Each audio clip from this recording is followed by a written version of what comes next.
1878. A child was born in the small Georgian town of Gori. This boy, Joseph Stalin, would eventually seize control of the Soviet Union. He did not inherit power. He took it through manipulation and blood. How did a shoemaker's son become a Red Emperor? Many expected a collective leadership, but Stalin eliminated every rival until he stood alone at the top. The footage from the era is clear. Stalin sits at a wooden desk, signing execution lists. His hand does not shake. One signature meant the end for thousands. He established a system of absolute control. He used secret police, forced labor camps, and artificial famine to break the will of the people. Millions died in the gulags. Millions more starved in the fields of Ukraine. It wasn't just a policy, it was a calculated purge of anyone who might resist. At first glance, a protector of the working class, but in reality, a paranoid dictator. The camera records the parades in Red Square. Soldiers march in perfect formation. Tanks roll over the cobblestones. Above them, Stalin watches from the Kremlin wall, motionless and cold. He demanded total loyalty. Those who clapped too softly or stopped cheering too early vanished in the night. There was no mistake. Fear was the primary tool of his administration. But this was only the beginning. The Second World War expanded his reach. He moved borders with a red pencil on a map. He turned Eastern Europe into a buffer zone of satellite states. His word became law for 300 million people. Yet, as his empire grew, so did his isolation. He retreated into his dacha outside Moscow. He trusted no one. He checked his food for poison and changed his sleeping quarters every night. Events accelerated in early 1953. On March 1st, guards found him on the floor of his room. He had suffered a massive stroke. He lay in his own waste for hours because his staff was too terrified to enter without orders. No doctors were called immediately. The men around him waited for him to die. They watched the man who had terrified the world struggle for breath. The sound of heavy, labored breathing filled the silent dacha. This was the end of the terror. He died on March 5th. The state funeral was massive. Thousands crushed each other in the streets just to see the coffin. But behind the palace walls, his inner circle was already dismantling his legacy. The Great Terror had reached its limit. The bodies were buried. Thus ended an era. December 18, 1878. A boy named Joseph Vissarionovich Jugashvili was born in Gori, Georgia. At that time, this territory belonged to the Russian Empire. How did a poor cobbler's son become a dictator? Many expected a simple life, but reality dictated a different path. The household was small and violent. His father worked as a shoemaker but spent his earnings on drink. The smell of cheap alcohol and old leather filled the home. When his father came back, the beatings began. He struck his wife and his son. Bruises were a constant part of the boy's childhood. Stalin's mother had a different plan. She was a deeply religious woman who scrubbed floors to pay for his education. Her goal was clear. Joseph would become a priest. She sent him to a local church school. He wore the black robes and sang in the choir. But the seminary was a trap. Inside the walls of the Tiflis Theological Seminary, Joseph found books instead of Bible. He began reading the works of Karl Marx. He didn't just read them. He started organizing secret cells and distributing banned leaflets to other students.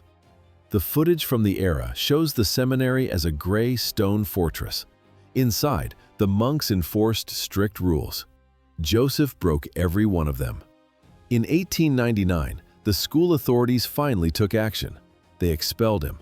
The official reason was his failure to attend exams, but the real cause was his radical politics. He walked out of the seminary gates and never looked back. He left his mother's dreams behind. He also left his name behind. He would soon choose a new one: Stalin, the man of steel. Events accelerated. He stopped being a student and became a professional revolutionary. There was no turning back. Thus began his underground life. 1901. This was the year Joseph Stalin joined the Russian Social Democratic Labor Party. He immediately chose a side. He aligned himself with the Bolsheviks, a radical faction led by Vladimir Lenin. Stalin did not start as a theorist. He was an operative. He organized labor strikes in the oil fields. He planned armed bank robberies to fund the movement. He printed illegal underground propaganda in hidden basements. The authorities noticed. Police records show he was arrested 8 times. He was exiled to the frozen wastes of Siberia repeatedly. He escaped almost every time. These hardships did not break him, they hardened him. 1912. He officially adopted the pseudonym Stalin. In Russian, it means man of steel. He began writing articles for Pravda, the official Bolshevik newspaper. He was not a natural orator. He lacked the charisma of Leon Trotsky. His speeches were dry and lacked passion. But Stalin possessed something else. He had political cunning and a streak of absolute ruthlessness. October 1917. The Bolsheviks seized power during the revolution. Stalin moved into the new government immediately. He was not the face of the uprising, but he was always in the room. In 1922, Lenin appointed him General Secretary of the Communist Party. At first glance, it was a boring administrative role. Many saw it as a dead-end job for a bureaucrat. But Stalin saw an opportunity. He used his desk to build a private army of officials. He placed loyal allies in every key department across the Soviet Union. He gathered files. He tracked his rivals through systematic spying and blackmail. He knew every secret in the Kremlin. By the time his enemies looked up, the trap was already set. Lenin eventually realized his mistake. He grew suspicious as his health declined. He wrote a final document known as Lenin's Testament. The text was clear. It warned that Stalin was too rude and too power-hungry. Lenin demanded his removal from the post of General Secretary. It was a direct order from the founder of the state. But the warning came too late. Lenin suffered a series of strokes that left him speechless. He died in January 1924. Stalin did not panic, he acted. He suppressed the testament and kept the document hidden from the public and the party rank and file. The footage from the funeral shows Stalin standing closest to the coffin. He positioned himself as the primary mourner. He was the heir apparent. There was no turning back. January 1924. Lenin was dead. He left behind a final testament warning the party about Stalin's hunger for power. But the warning arrived too late. Stalin suppressed the document and ensured the party leadership never discussed its contents. He did not step aside. He moved forward. Stalin formed a strategic alliance with Grigory Zinoviev and Lev Kamenev. Their single goal: destroy the influence of Leon Trotsky. Most people expected Trotsky to take Lenin's place. Instead, they watched as Stalin stripped him of his military command. The footage from those years shows Trotsky's influence evaporating. By 1929, the state forced him into exile. He left the country forever. But this was only the beginning. Stalin then turned on his own allies. He accused Zinoviev and Kamenev of factionalism and treason. The party expelled them. One by one, political rivals disappeared from the stage. Stalin used a repeatable formula: fabricated charges, public humiliation in the press, and secret executions in basement cells. The sound of a single gunshot became the final word in every political debate. Why did no one stop him? At first glance, a collective leadership. But in reality, a single man tightening the noose. The fear was effective.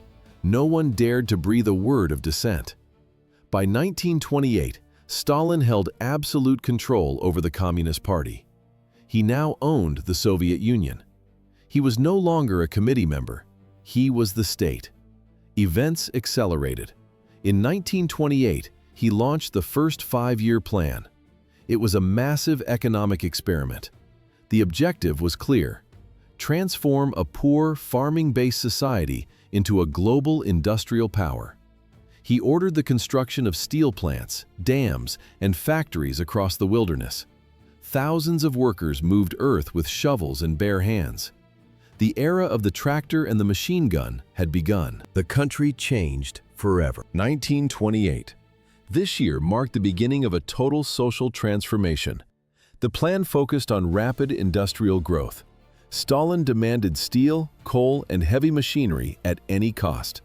But factories require workers, and workers require food. To fuel the machines, Stalin needed absolute control over every grain of wheat and every pair of hands. He turned his attention to the countryside.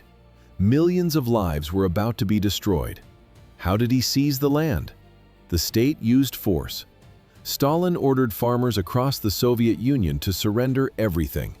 They gave up their private soil, their livestock, and their iron tools. These were small-scale farmers known as kulaks. Many had worked the same family plots for generations. Stalin branded them as greedy enemies of the state. Their crime was owning slightly more than their neighbors. He claimed they were blocking the path to progress. It was a manufactured excuse to crush a social class. The footage from the era shows the reality.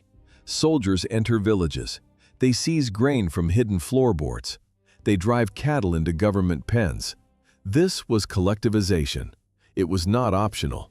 The state seized private property and folded it into massive government-run collective farms.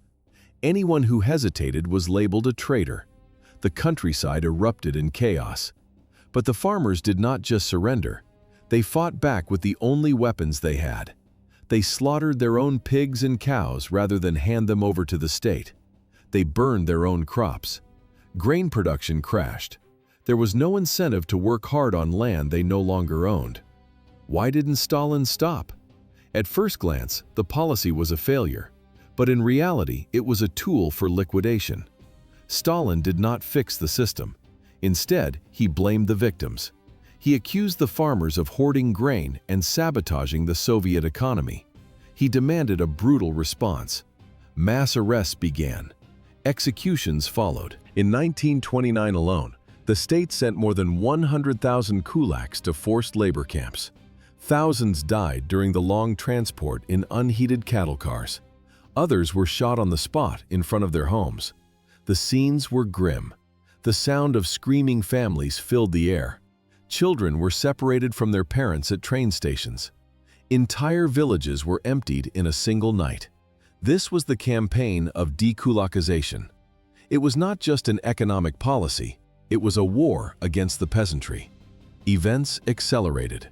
There was no turning back. 1932. The Soviet state demanded absolute submission. There were no courtrooms. There were no second chances. Once the kulak label was attached to a name, that person ceased to exist in the eyes of the law. At the same time, the Kremlin required massive grain exports to finance heavy industry. Stalin needed foreign currency for tractors and steel mills. He ignored every warning from local officials. He dismissed the reports from experts. As food shortages spread, the quotas only increased. How did the state respond to the deficit? It used force. The Red Army entered villages that failed to meet grain targets. Soldiers seized every kilogram of wheat. They emptied storage barns. They raided private homes. They left the population with empty plates and no seeds for the next season. One event stands out for its scale. Between 1932 and 1933, millions of Ukrainians starved. History calls this the Holodomor. It was not a natural disaster. It was a calculated strike. Stalin intended to break the spirit of the Ukrainian people. Ukraine was the breadbasket of the empire. Its soil was rich. Its farmers were independent. They resisted the orders to join collective farms. They refused to surrender their land and their heritage. Stalin viewed this pride as a direct threat to his authority. To him, it was not just a protest, it was a rebellion. He decided to crush it. In late 1932, Stalin signed decrees for impossible grain quotas. The numbers were a death sentence. When the villages fell behind, the enforcers arrived. These were the food requisition brigades. They were armed and motivated by ideology. The footage from the era is stark. Men in leather coats move through the mud. They enter homes. They use long iron rods to poke through walls and floors. They look for hidden bags of grain. They search under floorboards and inside chimneys. But there was no mercy for those who hid food. Discovery meant immediate consequences. The soldiers used their rifles. Executions happened in front of families. Those not killed on the spot were loaded into cattle cars. Their destination was the labor camps of the north. Events accelerated. By the winter, the villages fell silent. There were no animals left. There was no grain left. The state had achieved its goal. Resistance was broken by hunger. Thus ended the campaign against the Ukrainian peasantry. August 7, 1932. Joseph Stalin signed a decree that turned a handful of grain into a death warrant. History calls it the Law of 5 Ears of Corn. The rules were simple. The state owned everything. If a peasant picked 5 stalks of wheat from a field, they were a criminal. Age provided no protection. Adults and children faced the same fate. The punishment was absolute: 10 years in a labor camp or a firing squad. It was a war against the hungry. A father taking a pocketful of grain to feed his dying son was labeled an enemy of the state. The NKVD searched houses, floorboards, and chimneys. They looked for hidden seeds. They found desperation instead. Why did the regime do this? The harvest was meant for export. Stalin needed gold to build factories. Human life was not part of the equation. By the winter of 1932, the famine became a biological weapon. It was no longer just a shortage, it was a siege. The Soviet government sealed the borders of Ukraine. They turned the republic into a giant prison. No one could leave. No one could enter. The footage from the era would show empty stations. The army blocked the railways. Soldiers with bayonets patrolled the dirt roads. They turned back anyone trying to reach the cities for bread. Even international help was banned. Stalin officially denied the famine existed. He rejected foreign food shipments, while millions ate grass and tree bark to survive. How many died? The official statistics are chilling.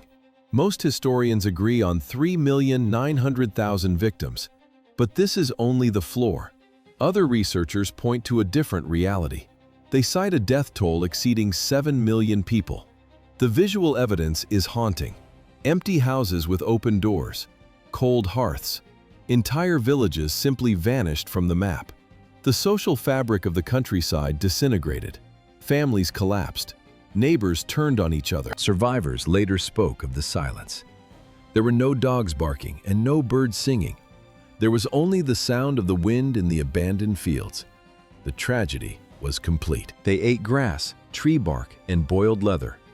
In isolated villages, the situation grew worse. Reports of cannibalism began to surface. Parents were forced to make choices. Some chose which child would live and which would die. Stalin knew everything. He sat in his office and read the reports from the countryside. He saw the numbers. He knew millions were dying, but he refused to lower the grain quotas. He did the opposite. He increased the pressure. He called the starving Ukrainians lazy. He called them saboteurs. He called them traitors to the state. Soviet cities received food shipments. Propaganda posters claimed the plan was a success. But rural Ukraine was being erased from the map. 1934. One event changed the Soviet Union forever. Sergei Kirov was the Communist Party leader in Leningrad. He was popular. Some saw him as a rival to Stalin. Suddenly, he was assassinated. The details were suspicious. Kirov had recently disagreed with Stalin on policy. Shortly after, a gunman found him in a government hallway. There was no security nearby. The shooter pulled the trigger. Many historians believe Stalin arranged the murder. Others believe he simply allowed it to happen. He needed a reason to strike his enemies. Why did Kirov die so conveniently? Stalin needed a ghost to hunt. Kirov became that ghost. Immediately after the funeral, Stalin passed new laws. These laws gave the secret police, the NKVD, absolute power. They could now arrest anyone without evidence. They could execute prisoners without a trial. The Great Purge had begun. Some called it the Great Terror. It started quietly. Then, in 1936, it exploded. The footage from the era shows the change. Grain elevators are empty. The faces of the peasants are hollow. In the cities, military parades continue. The sound of boots hitting the pavement is rhythmic and loud. But in the villages, there is only silence. The archives confirm the cruelty. Stalin signed the execution lists himself. He didn't just eliminate rivals, he eliminated families, teachers, and engineers. The state turned into a machine for killing. There was no turning back. 1936. This year marked the start of the Great Purge, one of the most violent political crackdowns in modern history. Why did Stalin turn on his own people? Paranoia was the answer. But this paranoia resulted in a systematic machine of death. Between 1936 and 1938, the regime arrested more than 1,500,000 people. The pattern was always the same. Black cars arrived at apartment blocks in the middle of the night. Security forces hammered on doors. Families watched as men and women were dragged into the street. The reasons for arrest were often trivial. One man was taken for making a joke about Stalin's mustache. Another was arrested for being 5 minutes late to a factory meeting. A third was detained simply for being a neighbor to a suspect. In the eyes of the NKVD, everyone was a potential traitor. Interrogation rooms became chambers of physical destruction. Prisoners were beaten with rubber truncheons. They were kept awake for days under blinding lights. They were denied food and water until the body broke. The goal was simple: a signed confession to crimes that never happened. But this was only the beginning. The trials that followed were a calculated performance. They were called show trials. Everything was scripted. The judges followed a manual. The lawyers offered no defense. Even the defendants played their assigned parts. The accused stood in the dock and admitted to being spies, saboteurs, or enemies of the state. In the footage, the defendants look hollow. Their eyes are sunken. Their voices are flat. The pressure used to get these confessions was absolute. Investigators threatened to arrest wives and execute sons. Some prisoners were promised mercy in exchange for a guilty plea. It was a lie. As soon as the confession was signed, the prisoner was taken to a basement and shot in the back of the head. Nearly 400,000 people were executed in 1937 alone. The violence did not stop with the dead. The state targeted the survivors. Children of the arrested were officially labeled enemy offspring. They were stripped of their names and moved to special orphanages. The regime wanted to erase the parents and reprogram the children. The sound of the firing squads became the background noise of the Soviet Union. Events accelerated until the entire social fabric was torn apart. Trust vanished. Neighbors spied on neighbors to avoid being the next person in the black car. The archive records show the finality of the era. Rows of names, dates of birth. A single stamp marked execution. Thus ended the Great Purge. 700,000 executions. That was the official tally by the end of 1938. Joseph Stalin did not stop at purging civilians or low-level bureaucrats. He targeted the Red Army, one of the most powerful military forces on the planet. He signed the orders himself. The purge reached the very top. Marshal Mikhail Tukhachevsky was a national hero and a brilliant strategist. Stalin had him arrested, interrogated, and shot. He wasn't the only one. In a matter of months, the state purged nearly half of the entire officer corps. Thousands of commanders were lined up against walls or thrown into basement cells. The results were visible on the training grounds. Platoons had no leaders. Divisions lacked coordination. The Soviet military became a hollow shell, disorganized and terrified. This happened only 3 years before the German invasion began. The army was paralyzed by its own government. What happened to the survivors? Most did not go home. If they weren't executed, they disappeared into the Gulag system. The name is a Russian acronym for the Main Camp Administration. At first glance, a prison system. But in reality, a massive network of slave labor camps designed to break the human spirit. These camps spanned the entire Soviet map. The camera would show dots across Siberia, the Arctic Circle, and the Far East.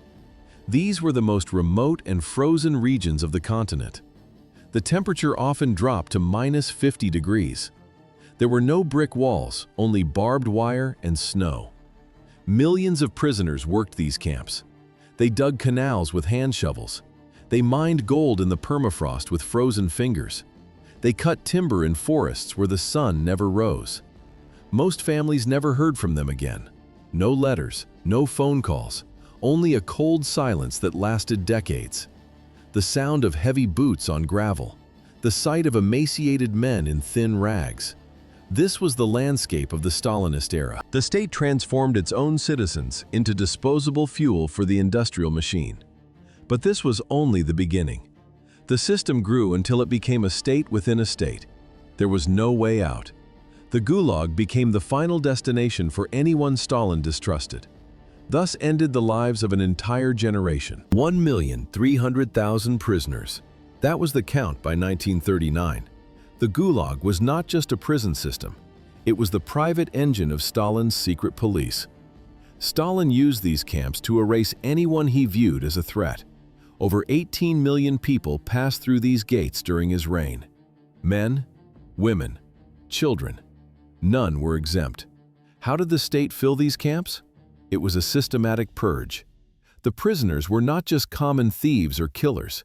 The state targeted the elite and the educated. Teachers, doctors, engineers, students, even simple peasants. The secret police arrested them at night, processed them in minutes, and loaded them into freight cars. Life inside was a machine of physical destruction. Prisoners performed manual labor for 12 to 16 hours every single day. They mined ore with rusted picks. They logged timber in deep snow. They dug massive canals and laid railroad tracks across frozen earth. They did all of this with basic hand tools. No heavy machinery was provided. The footage from the era shows the reality. Sallow faces, ribs visible through skin, shaking hands holding wooden shovels. The food was a weapon of control. Rations were measured in grams of black bread and watery soup. It was barely enough to keep a human heart beating. There was a simple, deadly rule. If a prisoner did not meet the daily work quota, the guards cut the food ration. It was a cycle of death. Less food meant less strength. Less strength meant missing the next quota. There was no medical care to stop the decline. Disease and exhaustion did the rest. Fear kept the camps quiet. The guards used public punishments to break the will of the survivors. But the greatest killer was the environment itself. In regions like Kolyma and Vorkuta, the winter was a death sentence. Temperatures dropped below -50 degrees Celsius. The wind was constant. The cold was physical pain. Skin turned black from frostbite. Limbs were lost. For many, the only way out of the camp was in a shallow grave in the permafrost. Thus, the system functioned.